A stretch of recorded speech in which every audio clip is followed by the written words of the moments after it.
Ағайын, коллекторлар хабарласып мазаны алып жатады.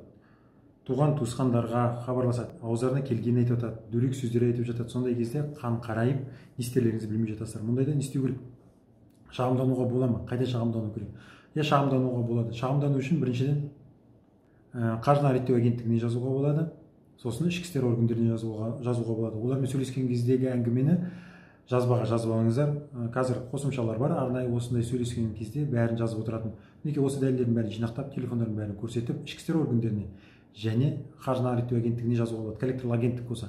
Ал егер хабарласып тұрған адамдар коллектор болмауы мүмкін. Жерден, соннан, соттан, майор полиция, прокурор, анау мынау секілді өтірік лақап лауазымдармен хабарласатын болса, онда жаңа нөмірлерін бәрін жазып алып, ішкі істер органдарына, сосын бәрібір қаржыны реттеу агенттігіне жазу керек. Өйткені сіз өзіңіздің банкты білесіз.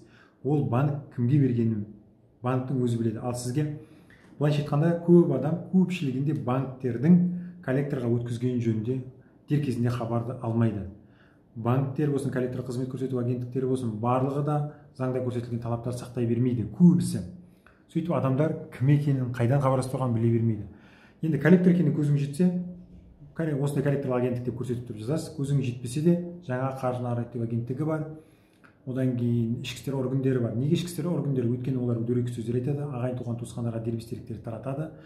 Кредит алдың, олардың аты жөндерін қайдан алды? Мысалы үшін дербес деректер деп отырғанымыз адамның аты жөні, телефондары, жұмыс орны туралы мәліметтер, олар ешкім, мен мысалы үшін сіздің біреудің ол деректерін алуға ешқандай құқым жоқ, егер сіз келісім бермесеңіз. Ал егер сіз келісім бермей оған қол жеткізген болатын болса, әлгі банктердің сеніп тапсырған адамдары онда Қазақстан Республикасының қылмыстық кодексінің талаптарын бұзған болып табылады. Осыған байланысты құқық қорғау органдарына жүгінуге болады. Егер де бұл мәселелер бойынша сізде қиындық туатын болса, өзіңіз арызданып өзіңіз жүруге, онда бізге тапсырыңыз. Оңайы бізге тапсырған. Басыңызды қатырмайсыз, миыңызды ашытпайсыз.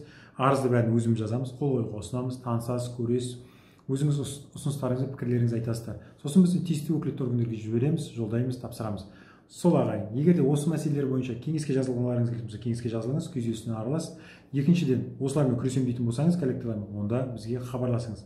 Осы видеоның астына WhatsApp нөмірін қалдырамын. Сол WhatsApp нөмірге өздеріңіздің сұрақтарыңызды телефон арқылы қысқаша баяндап жазып жіберіңіз. Соған байланысты біз сізге хабарласып, кеңес, қызмет бәрін ұсынамыз. Жақсы ағайын, өзіміз қор етпей, құқығымызды қорғайық. Қазақстан Республикасында өзіміздің құқығымызды қорғау барлық мүмкіндіктер жасалған. Соның бірі Заң компаниясы ағайын. Жақсы.